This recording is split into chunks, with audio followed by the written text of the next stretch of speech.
think it's pretty safe to say that Spider-Man Far From Home is still fresh in everybody's mind. Sure, it may have only come out about 2 weeks ago, but you'd be surprised how quickly people forget about movies that came out just 1 week ago. But I think Far From Home is different in that people are remembering it and talking about it a lot more because of its post-credits scenes, particularly the first one. Now, I am going to spoil the first post-credits scene for Far From Home after the intro to this video. But for now, I will say that it is genuinely shocking and it sets a course for Spider-Man that we haven't seen the character face in the movies before. It's genuinely exciting, but it's also genuinely scary because while movie Spider-Man has never experienced anything like this before, comic book Spider-Man has, and it's a scenario that would eventually lead to one of the worst Spider-Man stories of all time.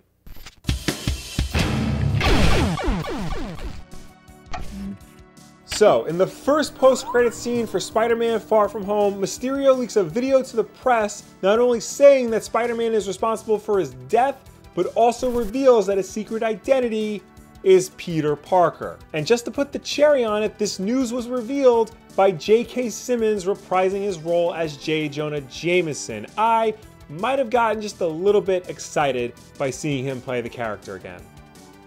Okay, I popped real hard in the theater. This is great, not just because J.K. Simmons and the Daily Bugle are back, but because this is a brand new status quo for the filmmakers to explore, one that hasn't been explored in previous Spider-Man films. See, secret identities aren't really a thing in the Marvel Cinematic Universe. Ever since Tony Stark announced to the press that he was Iron Man, nobody really hid behind masks or fake names anymore. Everybody just knew who was wearing the costume. Everybody just knew that Steve Rogers was Captain America. Everybody just knew that Bruce Banner was the Hulk. Everybody knew that Stephen Strange was Doctor Strange.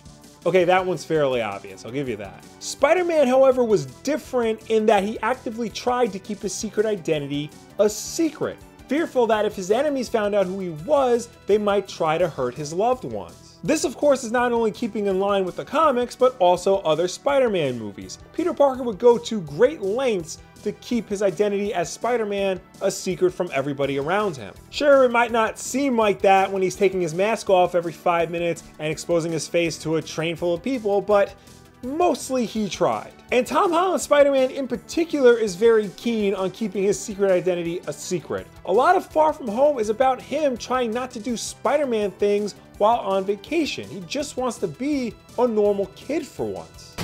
I just want to go on my trip with my friends. Europe doesn't really need a friendly neighborhood Spider-Man. And this, of course, would often result in him having to choose whether or not to be a hero or be a normal person, to be Peter Parker or to be the Amazing Spider-Man. You know, classic Spider-Man shit. But now the secret is out, so where's this new development gonna take old Webhead in the still unannounced Spider-Man 3? The new Spider-Man 3, the one after Far From Home. Spider-Man Home Alone or something. Well, like I mentioned earlier, just the act of trying to keep his secret identity a secret often came at the expense of his loved ones. Now that his secret is out, it might just actually make his personal life that much harder. You might think that because everybody knows he's Spider-Man might alleviate some of his stress, but come on, this is Peter Parker. The guy has terrible luck. A big problem, of course, are the bad guys. If they found out who Spider-Man was, they can get to him through one of his loved ones. The tactic that we saw in Sam Raimi's first Spider-Man film, after the Green Goblin found out Spider-Man was Peter Parker, he attacked Aunt May and Mary Jane just to get to him. And this is even hinted at in the first post-credits scene of Spider-Man Homecoming. Matt Gorgon approaches Vulture in prison and asks him if he knows who Spider-Man is. He doesn't reveal that he knows who Spider-Man is, even though he does, but it's made clear that if Gorgon found out, he would make Peter's life hell. And it would be easy to make his life hell because after all, he's just a kid. Sure, he's a kid who knows who the Avengers are, but A, they're not always around to help him, and B, who even knows what the state of the Avengers is in this post-Endgame world that we're living in. So by now there might be some of you who are thinking, man, this is a crazy ass development. I wonder if the comics ever touched upon this subject of everybody finding out that Peter is Spider-Man. Maybe if there was a comic about this particular event, it would help me understand where Marvel could take the story.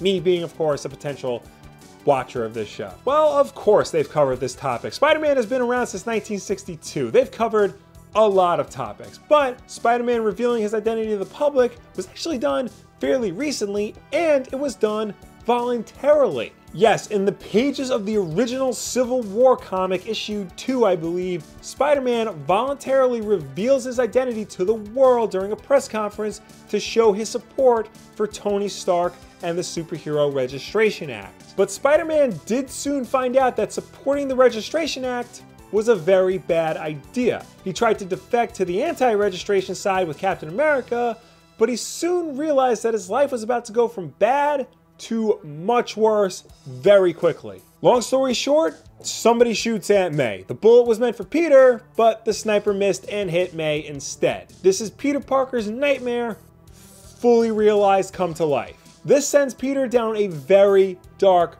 path, hunting down the sniper and trying to figure out why he was targeted. These events were chronicled in the actually fairly good J. Michael Straczynski and Ron Garney story, Back in Black.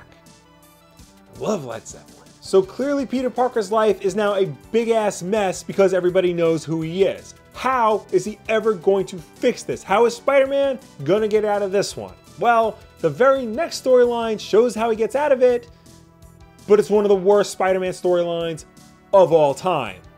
Yes, the immediate follow-up to Back in Black was the controversial J. Michael Straczynski, Joe Quesada joint, One More Day, the storyline that showed Peter Parker and Mary Jane sell their marriage to the demon Mephisto in order to save Aunt May's life. This also had the side effect of making everybody forget that Peter is Spider-Man. Also, he got his mechanical web shooters back, and Harry Osborn came back to life. A lot happened because of this story. If I haven't made it abundantly clear already, this story sucks. It is very bad, but it's not just bad because Peter and MJ's marriage ended for a stupid reason. It's very insulting to the reader. It believes that what it spews is genius and will be accepted no matter what, even if the story makes no sense and ultimately makes Peter and MJ into the real villains of the comic. It thinks it's doing a good thing by making Peter single and therefore more relatable, but it went about it in one of the most convoluted and unrelatable ways imaginable. To many people, One More Day is not only one of the worst Spider-Man stories of all time, it's one of the worst superhero comics of all time, period. In a lot of people's eyes, Spider-Man never recovered from this incident, even though he's had good comics released afterwards. So no, I do not recommend going out to read Spider-Man One More Day. I would recommend, however, checking out Linkara's review of One More Day. He gives it a fairly comprehensive breakdown and gives it the vicious lashing it truly deserves. It's also a 90-minute, two-part review, so if you have time, I'll link to it here. So do I really think Marvel would even attempt to adapt a story like this for the next big Spider-Man movie? Probably not. Everybody knows this story sucks. Even people at Marvel know it's bad. They've been trying to move past it for years, even though jerks like me keep reminding them that they released it in the first place. Also, Marvel Studios has shown in the past that while they'll take ideas from the comics here and there, they're not slaves to the comic book continuity. They don't follow it 100%. If they did, Infinity War would have happened long before Civil War. And Age of Ultron took only its name from the comic book series, nothing else about it. So there really is no proof that the next Spider-Man movie is going to be an adaptation of One More Day. At most, they would name the next Spider-Man movie One More Day, but go in a completely different direction, one that doesn't piss everybody off. But then again, they really like putting home in the title of these Spider-Man movies, so the next one will probably be called Spider-Man Homeward Bound or something. Honestly, I can kind of see them do with Spider-Man what they did with Daredevil in the comics when his secret identity was exposed to the world. Matt Murdock would do things like play it off as a joke, have Double stand in for him as Daredevil, really anything and everything he could to make people forget that he was the man without fear. At least until he told the world under oath in court that he was Daredevil, but otherwise, he went to great lengths, and it mostly worked. So why even entertain the idea of a One More Day movie? Well, while Marvel Studios has shown that they don't follow the comics 100%, just take ideas here and there, they've also shown that they're not afraid of adapting the weirdest and most out there stories for their movies. I mean, after all, they found a way to make Ego the Living Planet work. They might just find a way to make Spider-Man selling his marriage to the devil work.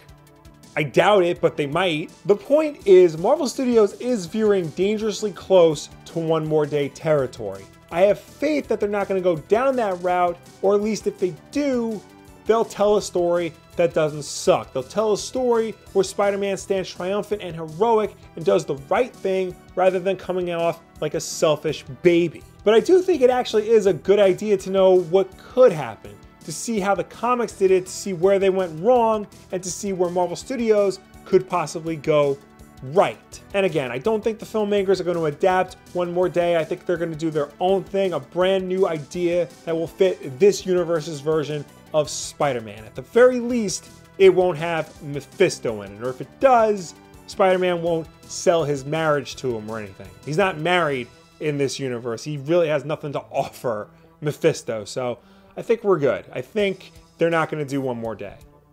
But there is that slight possibility, you know? But what do you, true believers, think Marvel should do with Spider-Man now that the whole world knows he's Peter Parker? Do you have a crazy idea of where you'd like to see the new Spider-Man 3 go? Or do you think they actually should adapt One More Day?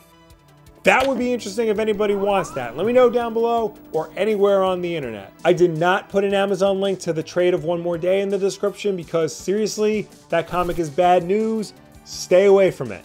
I did put an Amazon link to Back in Black, however, because that's actually pretty good. And afterwards, you can make up your own story about how Peter made everybody forget that he's Spider-Man. It's probably better than what they actually did. Don't forget that we have new videos every Tuesday and Wednesday, with Wednesday night at 8 p.m. Eastern being Wulff Den Live. So subscribe to see all of that, like this video, and share it with a friend who wants to know what they could possibly do next with Spider-Man now that everybody knows he's Peter Parker. Show them this video and they might just be scared into thinking that Marvel could do One More Day next.